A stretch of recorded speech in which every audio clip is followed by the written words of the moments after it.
ഉണ്ണികൃഷ്ണൻ തുടരുക. തിരുവനന്തപുരത്ത് നിന്നും ബിനോയ് ചേരുന്നുണ്ട്. ബിനോയ്, നല്ല ഭക്ഷണം പോലും കിട്ടണമെങ്കിൽ ലൈംഗിക ചൂഷണത്തിന് ഇരയാകുന്ന ഒരു സാഹചര്യം, ലൈംഗിക ചൂഷണത്തിന് ഇരയാകുന്നവർ കോഡ് ഭാഷയിൽ അറിയപ്പെടുന്നു.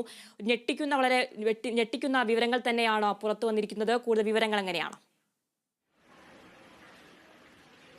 തീർച്ചയായും അങ്ങനെ തന്നെയാണ്. അതായത് സിനിമാ മേഖലയെ അടക്കി വാഴുന്ന ശക്തി കേന്ദ്രം എന്ന് പറഞ്ഞൊരു ഗ്രൂപ്പുണ്ട്. ആ ശക്തി കേന്ദ്രത്തിൽ 15 അംഗങ്ങളാണുള്ളത്. അവരുടെ പേര് വിവരങ്ങൾ പുറത്തേക്ക് വിടുന്നില്ല. ഏതെങ്കിലും കാരണവശാൽ ഒരു ചൂഷണത്തിന് വിധേയാവുന്ന സിനിമാ നടി അല്ലെങ്കിൽ സിനിമാ പ്രവർത്തക ആ വിവരം പുറത്തേക്ക് പറയുകയാണെന്നുണ്ടെങ്കിൽ അവർക്ക് ജീവന് പോലും ഭയമുണ്ട്. അവരുടെ കുടുംബാംഗങ്ങൾ പോലും ഭീഷണിയുടെ നിഴലിലാവും.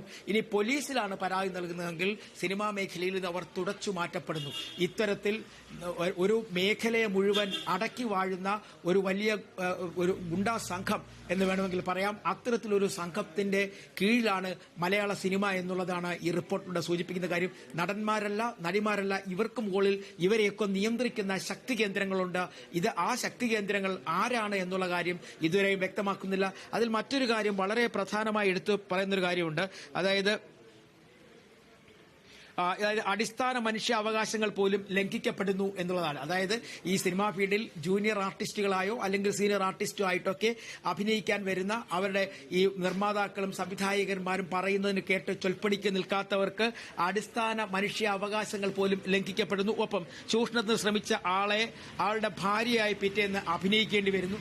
ഇങ്ങനെയൊക്കെയുള്ള ഒരു വലിയ തരത്തിലുള്ള ഗൂഢമായ ചില നീക്കങ്ങൾ ഈ സിനിമാ സെറ്റുകളിൽ ഉണ്ട് എന്ന് ഉള്ള സൂചനകളാണ് റിപ്പോർട്ട് പുറത്തു വന്നത്. ഇതിലെ 2 പേജുകൾ, അതായത് ലൈംഗിക ചൂഷണത്തിന്റെ മൊത്തം കാര്യങ്ങളും, ആരൊക്കെയാണ് ചൂഷണം ചെയ്തത്, ആരൊക്കെ ചൂഷണത്തിന് അല്ലെങ്കിൽ ഇവർക്ക് അടിമപ്പെടേണ്ടി വന്നു, ഇവരുടെയൊക്കെ പേരുകൾ 55, 56 പേജുകളിലാണ്.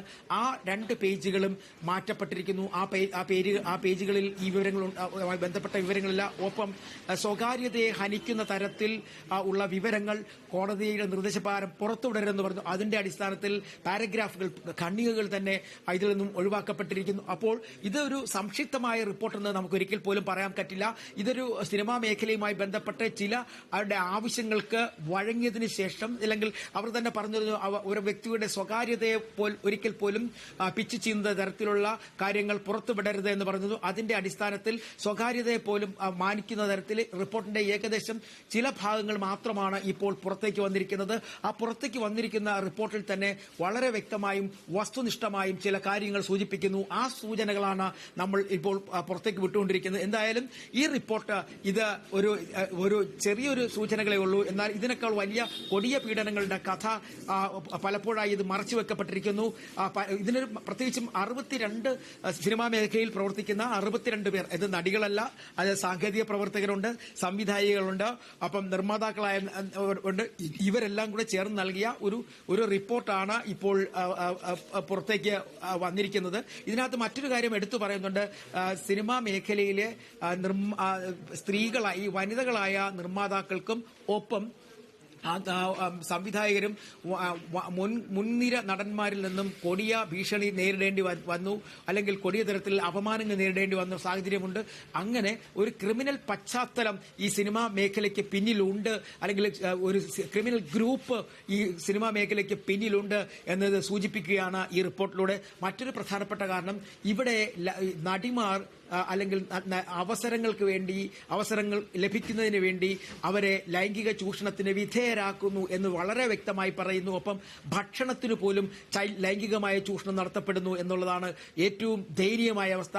ഒരുപക്ഷെ ഇത്തരത്തിൽ ഒരു സിനിമാ രംഗം, ഇതൊരു മലയാളത്തിൽ മാത്രമായിരിക്കില്ല, മറ്റു മേഖലകളിലും ഭാഷാ സിനിമാ മേഖലകളിലും ഒക്കെ ഇതൊക്കെ ഉണ്ടാവാമായിരിക്കും. ഒരുപക്ഷെ ഇത്തരത്തിലൊരു റിപ്പോർട്ട് തയ്യാറാക്കുവാൻ സംസ്ഥാന സർക്കാർ തയ്യാറായി എന്നുള്ളത് ശ്രദ്ധേയമാണ്. പക്ഷേ എങ്കിലും അവിടെ 2019 തയ്യാറാക്കിയ റിപ്പോർട്ട് പുറം ലോകം കാണുന്നതിന് വേണ്ടി 5 വർഷത്തോളം കാത്തിരിക്കേണ്ടി വന്നു. അതിൽ പിന്നീട് മാധ്യമ ഇടപെടലുകൾ വന്നു. മാധ്യമ പ്രവർത്തകർ അതുമായി ബന്ധപ്പെട്ട് വിവരാവകാശ പ്രകാരം രേഖകൾ ചോദിക്കുന്നു. അത് വീണ്ടും ഓരോരോ കാര്യങ്ങൾ പറഞ്ഞ് വൈകിപ്പിക്കുന്നു. അവസാനം വിവരാവകാശ കമ്മീഷൻ തന്നെ ഇടപെട്ട് ഈ സ്വകാര്യതകളെ ഹനിക്കുന്ന തരത്തിലുള്ള ഭാഗങ്ങൾ മാറ്റിക്കൊണ്ട് ബാക്കിയുള്ളത് റിപ്പോർട്ടായി നൽകാൻ വിവരാവകാശ കമ്മീഷന്റെ നിർദ്ദേശം വരുന്നു. അത് പിന്നീട് കോടതി കോടതിയിൽ ചോദ്യം ചെയ്യപ്പെടുന്നു. കോടതിയിൽ ഇതുവരെ അറിയപ്പെടാത്ത അല്ലെങ്കിൽ പേര് കേൾക്കാത്ത ഒരു നിർമ്മാതാവ് രംഗത്തെത്തുന്നു. അയാൾ മുൻനിര അഭിഭാഷകരെ കോടതിയിലേക്ക് കൊണ്ടുവരുന്നു. പിന്നീട് ഒരു നടി വരുന്നു. അതും കോടതിയിൽ നിന്നും രക്ഷപ്പെടുന്നില്ല. അത്തരത്തിൽ അവസാന ഘട്ടത്തിൽ ഇന്ന് 2:30 റിപ്പോർട്ട് പുറത്തു വരുമ്പോഴേക്കും ഒരുപക്ഷെ മലയാളക്കര കേട്ടിട്ടില്ലാത്ത ഒരുപക്ഷെ സിനിമകളെ വളരെ ആവേശത്തോടുകൂടി കാണുകയും അത് നമ്മൾ ആരാധിക്കുകയും ചെയ്യപ്പെടുന്നവർ അനുഭവിച്ച യാതനകളുടെ കൊടിയ കഥകൾ ഈ റിപ്പോർട്ടിലൂടെ പുറത്തു വരുന്നു. അങ്ങനെ ഇത്തരത്തിൽ ഇതൊരു റിപ്പോർട്ടിന്റെ ചെറിയ ഭാഗം മാത്രമാണ്. ഇനി കൂടുതൽ ഭാഗങ്ങൾ പുറത്തു വരാനുണ്ട്. ഇത് 2 ഭാഗങ്ങളുള്ള റിപ്പോർട്ടാണ്. ഒരു റിപ്പോർട്ടിന്റെ ഒരു ഭാഗത്തിൽ കൃത്യമായും ഇതുമായി ബന്ധപ്പെട്ട സംസ്ഥാന സർക്കാർ സിനിമാ മേഖലയ്ക്ക് എന്തൊക്കെയാണ് ചെയ്യേണ്ടത്, അല്ലെങ്കിൽ ഏത് തരത്തിലുള്ള പ്രവർത്തനമായി മുന്നോട്ട് പോയാൽ മാത്രമേ സിനിമാ മേഖലയ്ക്ക് രക്ഷപ്പെടാൻ കഴിയുകയുള്ളൂ എന്ന കാര്യങ്ങൾ രേഖപ്പെടുത്തുന്നതാണ് ഒരു ഭാഗം. മറ്റൊരു ഭാഗത്തിൽ ഈ റിപ്പോർട്ട് അവർ എടുത്ത മൊഴികൾ, അതായത് ആളുകളിൽ നിന്നും ശേഖരിച്ച വിവരങ്ങൾ, മൊഴികൾ, അവയൊക്കെ അടിസ്ഥാനമാക്കി തയ്യാറാക്കിയിരിക്കുന്ന റിപ്പോർട്ടാണ്. ഇതിന്റെ കൂടെ മറ്റൊരു പ്രത്യേകതയുള്ളത്, ഇത് മൊഴികൾ മാത്രമല്ല, ഇതിന് പിന്തുണ നൽകുന്ന അല്ലെങ്കിൽ പിൻബലം നൽകുന്ന കുറെ രേഖകൾ കൂടി ഉണ്ട് എന്നുള്ളൊരു പ്രത്യേകതയുണ്ട്. പ്രത്യേകിച്ചും ചില ഫോൺ സംഭാഷണങ്ങളുടെ റെക്കോർഡ് ചെയ്യപ്പെട്ട ഭാഗങ്ങൾ, ചില വാട്സാപ്പ് സന്ദേശങ്ങൾ, അങ്ങനെ തുടങ്ങി പലതരത്തിലുള്ള വിവരങ്ങളും ശേഖരിച്ചുകൊണ്ടാണ് ജസ്റ്റിസ് ഹേമ ഇത്തരത്തിൽ ഒരു കമ്മിറ്റി റിപ്പോർട്ട് തയ്യാറാക്കിയിരിക്കുന്നത്. ഇതിനൊരു ജുഡീഷ്യറി സ്വഭാവം ഇല്ലാത്തത് കൊണ്ട് തന്നെ ഇതിനകത്തൊരു നിയമപരമായ ഇടപെടലിന്റെ സാധ്യതകൾ വിരളമാണ്. ഇവിടെ ചെയ്യാൻ കഴിയുന്നത് സർക്കാർ ഇടപെടുക, സർക്കാർ ഇത്തരം ചൂഷണങ്ങൾ ഒഴിവാക്കുന്നതിന് മുന്നോട്ട് വരിക, ഈ മേഖലയെ ശുദ്ധീകരിക്കണമെങ്കിൽ സർക്കാർ തന്നെ മുന്നിട്ടിറങ്ങണം എന്നുള്ളതാണ് സ്ഥിതിവിശേഷം.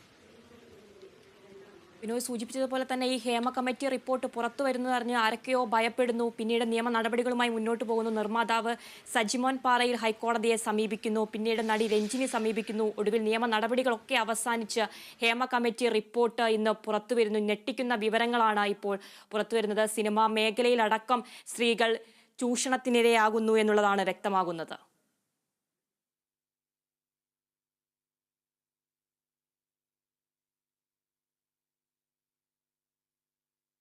ബിനോയ് കേൾക്കുന്നുണ്ടോ?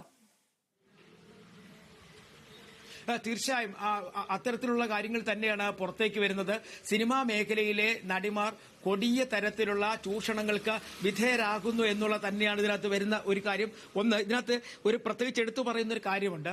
ഈ യുവനന്മാരിൽ ലഹരി ഉപയോഗം കൂടുതലാണ്, അല്ലെങ്കിൽ ലഹരി ഉപയോഗിക്കുന്ന യുവനന്മാർ ധാരാളമുണ്ട് എന്നുള്ളതാണ്. അതൊരു വലിയ പ്രശ്നമായിരുന്നു. സമീപകാലത്ത് അത്തരത്തിൽ വിഷയം ചർച്ച ചെയ്യപ്പെട്ടതാണ്. പല നടന്മാർക്കും ഇതുമായി ബന്ധപ്പെട്ട് വിലക്കുണ്ടായി സിനിമാ മേഖലയിൽ. ഒപ്പം അതിനകത്ത് പോലീസ് ഇടപെടലുണ്ടായി. സിനിമാ മേഖലയിൽ ഇത്തരം പ്രശ്നങ്ങൾ ഉണ്ട് എന്ന് മനസ്സിലാക്കിയത് കൊണ്ട് തന്നെ ലഹരി മരുന്നുകളുടെ ഉപയോഗം തടയുന്നതിന്റെ ഭാഗമായി ഈ സിനിമാ ഷൂട്ടിംഗ് സ്ഥലങ്ങളിലൊക്കെ തന്നെ രഹസ്യ പോലീസ് അതിനെ വിന്യസിച്ചിരുന്നു. അവരവിടുത്തെ ഒക്കെ പരിശോധന നടത്തിയിരുന്നു. പക്ഷേ ഇതൊന്നും ഫലം കണ്ടില്ല എന്നുള്ളതാണ് റിപ്പോർട്ട് സൂചിപ്പിക്കുക. അതാണ് ഈ ആഭ്യന്തര പരാതി പരിഹാര സെല്ലിന്റെ പ്രവർത്തനം. അത് സ്വതന്ത്രമാക്കണം. അതിന് സർക്കാർ തന്നെ ഇതിനുള്ള ഒരു സെല്ല്, സ്വതന്ത്രമായ ഒരു ബോഡി അല്ലെങ്കിൽ ഒരു ഗ്രൂപ്പ് അല്ലെങ്കിൽ ഒരു സംവിധാനം ഉണ്ടാവണം. അതിന് നിയമപരിരക്ഷ ഉണ്ടാകണം എന്ന തരത്തിലേക്ക് ഈ റിപ്പോർട്ടിൽ പറഞ്ഞു വെക്കുന്നു. മറ്റൊരു കാര്യം, ഏറ്റവും കൂടുതൽ യാതന ഈ സിനിമാ രംഗത്ത് അനുഭവിച്ചുകൊണ്ടിരിക്കുന്നത് ജൂനിയർ ആർട്ടിസ്റ്റുകളാണ്, അല്ലെങ്കിൽ ചെറിയ റോളുകളിൽ പ്രത്യക്ഷപ്പെടുന്നവരാണ്. അവർക്ക് ആഹാരം കൃത്യസമയത്തില്ല, അവർക്ക് ഉറങ്ങുന്നതിന് സംവിധാനങ്ങളില്ല, അവരുടെ പ്രാഥമിക ആവശ്യങ്ങൾ നിറവേറ്റുന്നതിന് സംവിധാനങ്ങളില്ല, ശുചിമുറികളില്ല. പലപ്പോഴും തുണി കൊണ്ട് മറച്ച പുരകളിലാണ് അല്ലെങ്കിൽ മറപ്പുരകളിലാണ് അവർ പ്രാഥമിക ആവശ്യങ്ങൾ നിറവേറ്റുന്നത്. ഇവർക്ക് ജോലി സമയങ്ങളില്ല.